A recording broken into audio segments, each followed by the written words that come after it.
Have you ever caught yourself replaying a moment from the past or today? Maybe a conversation, a mistake, or something you wish you'd said differently, and you just can't stop? It's like your brain hits repeat, and no matter how many times you analyze it, you never actually feel better. ADHD brains have a way of getting hooked like that, looping, ruminating, and trying to solve something that can't be solved through thinking. And I've tried all the usual advice journaling, reframing, distraction, even telling myself to just let it go. And of course, having lots of people tell me that. And sometimes those things help for a moment, but then the spiral starts again. In today's episode, I want to unpack why this happens, what's really going on in the brain and body when your thoughts won't quit, and what I found that actually helps break the cycle for good. So, if your mind has been stuck on something that you can't seem to release, this conversation might be exactly what you need. Be sure to listen. Welcome to the Self Loved ADHD Woman's Way podcast. I'm your host, Jen Barnes. If you're an ADHD woman entrepreneur, ADHD adjacent, or ADHD ish, you've come to the right place. We'll dive deep into the unique challenges you face, from the inner turmoil to the outer obstacles. We'll blend neuroscience, IFS, and somatic healing and explore practical strategies to help you navigate the world of entrepreneurship with ADHD with greater ease and effectiveness. I'm glad you're here. Hey, it's Jen. I'm so glad you're here. So, replaying. I know I'm not alone. I didn't know this was a common ADHD pattern. I just thought it was anxiety growing up, and now I realize it's more connected to ADHD. A lot of our brains tend to replay things over and over. And like I said in the intro, whether it's conversations you've had or things you did, we tend to replay them. And I notice one thing I like when I'm doing this, I'm usually going to all my therapist friends, telling them what happened. Because in that replaying of it, I think we're looking for something. And you can let me know if I'm wrong in the comments or send me a message or something. I think a lot of times in replaying it, maybe a few different things we're hoping would happen. One, we maybe hope the whole thing didn't happen and like we just imagined it or something. Two, I think we want to change the ending. And three, I notice, at least to myself, that I want validation that I'm not a bad person or that I didn't do something wrong, even. And while I totally get the desire for those things and it's common, we're going to unpack more about why this happens, how it happens, and what to do about it. So, how come we replay things over and over in our mind like that? Well, ADHD brains are more sticky. We tend to hold on to things. Also, most of us are highly sensitive, so we pick up on more stuff like subtext and energy and what's going on in a conversation between the lines. And so we feel things a little more deeply. We catch things a little more than maybe others might. And that's not like a slight on anybody. It's beautiful that we can do this, but also sometimes challenging that we can do this. With great power comes great responsibility, right? Like Spider-Man. Anyway, and in addition to us being highly sensitive and really taking on things that are in the environment that maybe other people wouldn't catch, we also tend to have sticky brains. We're actually more likely to get PTSD because our brains are stickier. We hold on to things. And I'm not here to tell you like we can stop making our brains be sticky forever. I don't understand like the mechanism under there. I don't even know if that's something we can change. However, I have learned something about what has helped this thought looping, replaying, ruminating, if you will, and what really helps it temporarily, but maybe not in the long term. So we all come by this honestly. We're not bad people for it. And if you're like me and most of the ADHD women I've worked with, this replaying things can be exhausting, but it can also start to tap into shame. And so we're going to talk about how to consider that as we're figuring out how to address this pattern. But first, I want to talk about some of the things that have worked short term. First, I want to talk about things that don't work at all. Then I want to talk about some things that work in the short term, but maybe haven't always helped long term but aren't terrible ideas to try. And then I want to talk about what I have actually found to really help me with this. And it is some deeper stuff, but it doesn't have to be as deep as sometimes I usually recommend. So stay to the end because we're going to get to that. First, I want to talk about the things that doesn't work. Telling yourself to just let it go, or having other people in your life being like, just let it go, Jen. Sorry. I might have been quoting people from my own life over the years. And, maybe your name's not Jen, but perhaps you've heard that you just need to let it go. Just it's in the past, just let it go. Don't worry about it anymore. As if, right? I feel like I'm dating myself going back to the Clueless days. But seriously, as if we could just let it go. Because if we could, then don't you think we would? So I'm not saying that people aren't well-intentioned when they tell us to just let it go. I remember my mom said to me, she just wished that I was able to let things go because I would feel so much more free in my life. And that was before I'd figured some of this out. And I've had other people over the years tell me those things and eventually start to get that telling me to let it go or me telling myself to let it go doesn't really work.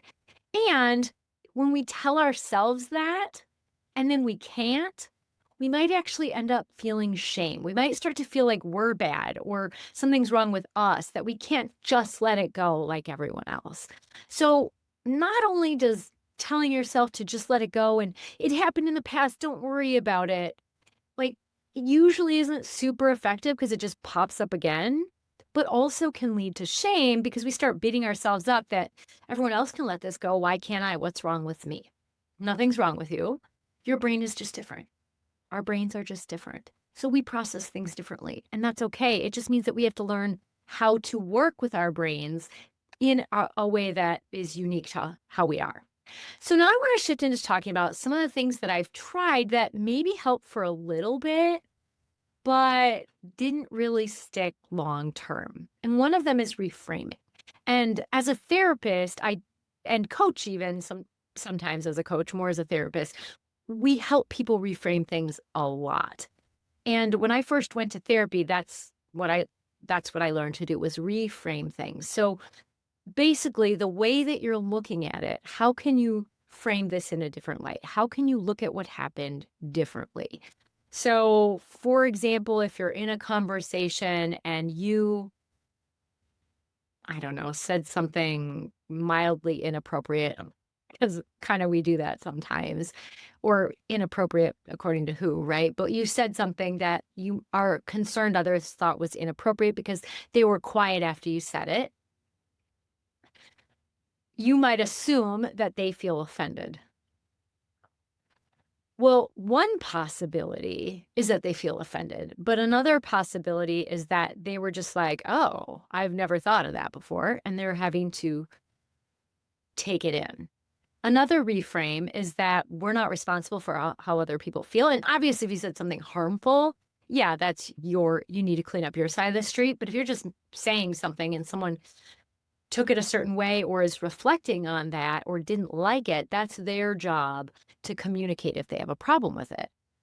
And because we can't make people like us. That doesn't work. And it is exhausting trying. Believe me, I tried for the first half of my life and probably even about 5 years after that, maybe 10, and it did not work. So instead, we can let people be responsible for their side of the street. So the reframe is like, if someone didn't like what I said, that's on them to tell me. And if they didn't tell me, I'm under the assumption that it was okay. If I don't like what I said, then I can work on that. That might be a reframe. That's not the best reframe I've ever done, but it's what I could come up with off the top of my head. You might also, another method is working with the thoughts that are coming up, like a limiting belief. So let's say you said this thing and someone was quiet after you said it. And then you're like, oh my gosh, people think I'm inappropriate. They don't like me. So then the technique I learned for that is being like, okay, so my assumption is that when I speak authentically or just off the cuff without processing it enormously beforehand, people tend to reject me. They don't like what I say. And then what you do is like, well, is that true?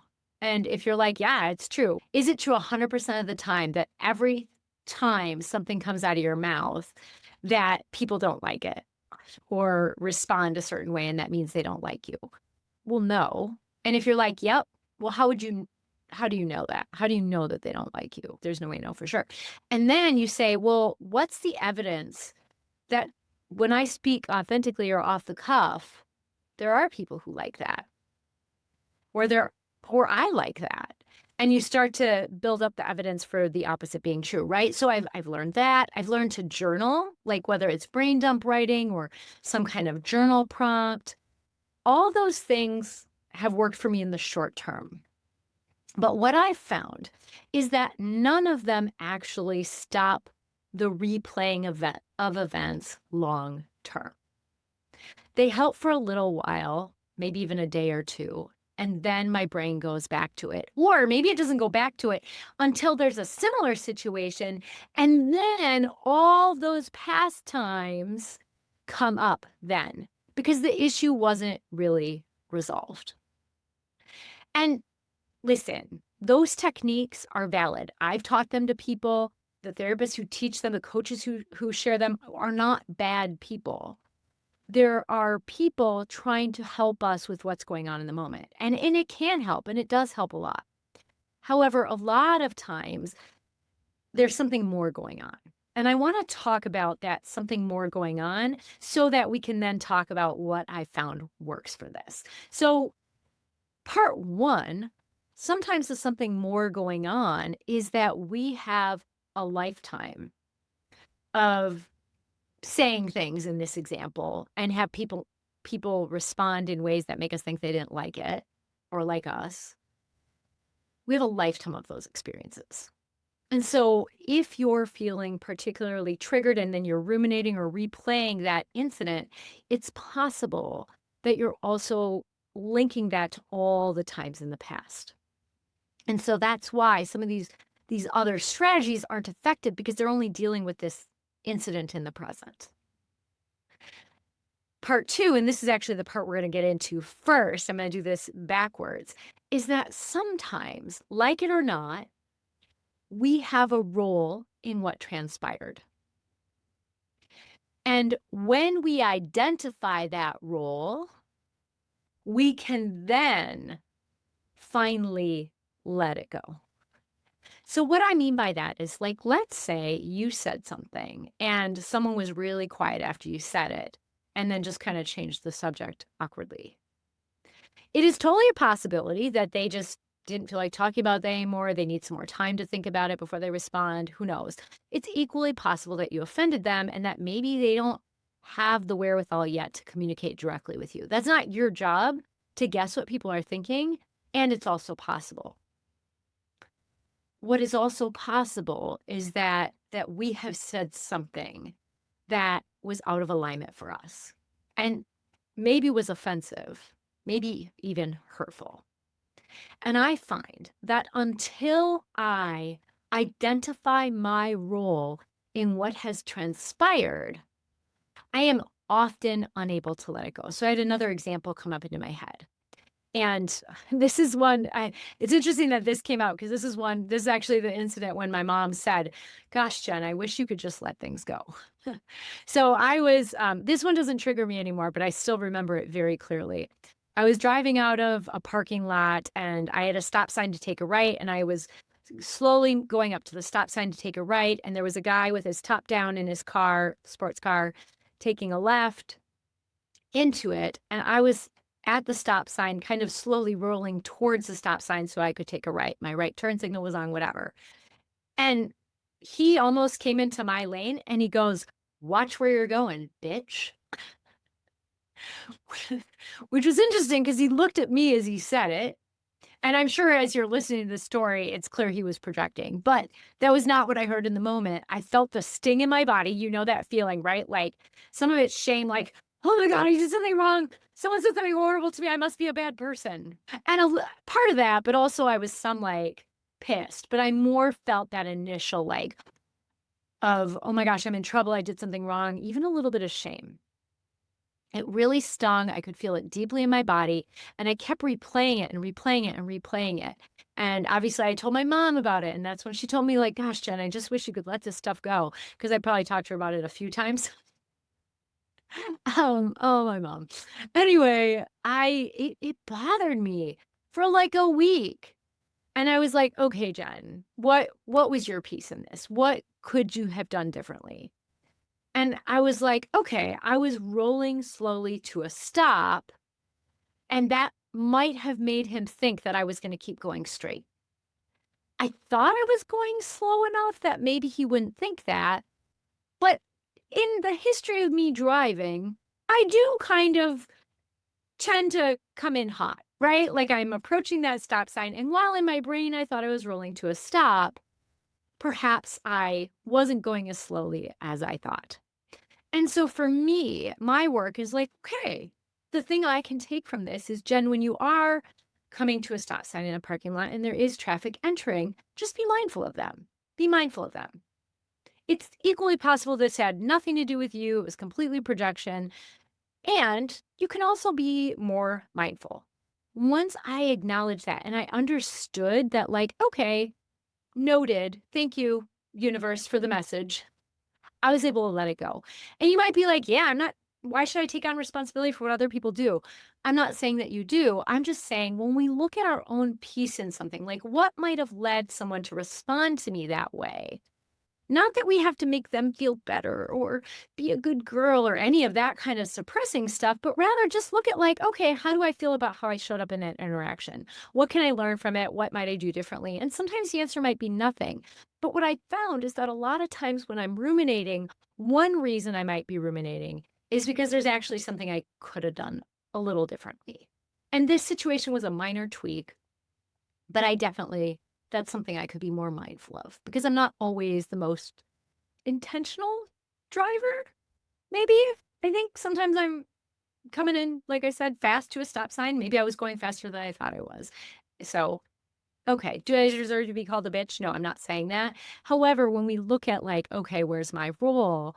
That can free us up and be like, yeah, that was his stuff for the way he said what he said, but maybe he thought I was coming at him. And that could be maybe his own trauma trigger and nothing to do with me. Maybe I did stop perfectly. But the fact of the matter is I get to just even think through my part of it and see if there's something I would adjust.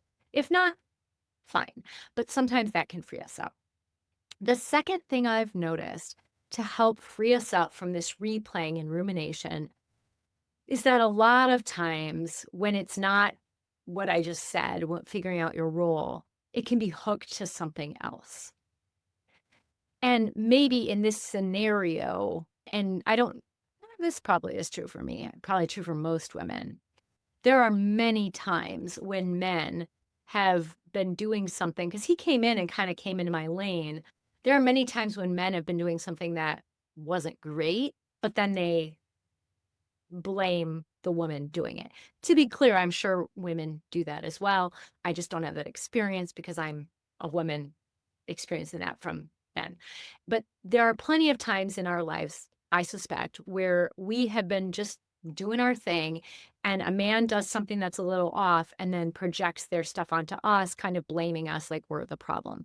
And whether that's someone in that driving scenario or something that happens in a meeting, these experiences definitely have happened. So then the work to stop from getting stuck is to work with that past wounding, those past experiences. My favorite way to do that is internal family systems. I do that with my coaching clients. I do that with my therapy clients. I do that with myself. I actually didn't plan on saying this, but my journal book experience walks you through this process of working with the parts of you, more focused on how to stop playing small, but definitely there's one of the little cards that comes in the box with the journal book talks about how to do parts work beyond the pages. So you can definitely look into that. I also have a friend who's done more of a guided IFS journal. So if you're interested in that, I'll link that in the show notes or description if you're catching this on YouTube. But I have found that when we work with the parts who carry the wounds from the past that are very similar, then it frees us up because then we're not triggered by the present because we're that unresolved stuff just isn't there to even get hooked anymore. So that one is less of an easy answer. I suspect it's no one's favorite. And the reality is that if we want to stop getting hooked and ruminating, I find that those two things help me the most. Looking for, okay, like what could I have done differently here? Is there something I could have done differently? And then actually doing deeper work around what else is getting hooked inside of the present moment trigger. So, all right, that is my suggestion if you're struggling with the replaying and the ruminating. And like I said, I mentioned my journal book experience. I might as well give a little shout out for it. I created a journal book experience. It's the Self Love Woman Way, How to Stop Playing Small with ADHD. It's actually a tangible journal book, and it comes in a keepsake box that has like sensory items in it for you to practice the Self Love Woman ritual. And there's a guided meditation that there's a QR code for, and just other nice things that will help you really work with some of this deeper stuff, or at least start to work with some of this deeper stuff that's keeping you small with ADHD. And it would be a nice piece of work for you to do with the second, not step, but the second part that I talked about today. So I will put a link for that in the show notes or description if you're getting this on YouTube. And here's the thing, if you are a listener of my podcast, whether you're on a podcast platform or you're catching it on YouTube, I would love it if you would follow or subscribe, like the episode, comment, because what that does is it helps show the platform that what I'm doing here was helpful to you in some way, that it was valuable. I mean, don't lie if you hated this, you don't have to do that, but please do that, because what it does then is it shows the platform that this is important and shows it to other people like you who struggle with this so I can help more people, but then also helps me be able to continue to do this work, because eventually there's a financial piece to being able to put that out there. So it will help me, but it will also help your fellow ADHD women and yourself, so that I'm still here for you. All right. Thank you so much for considering doing that. And I look forward to seeing you next time. Take good care.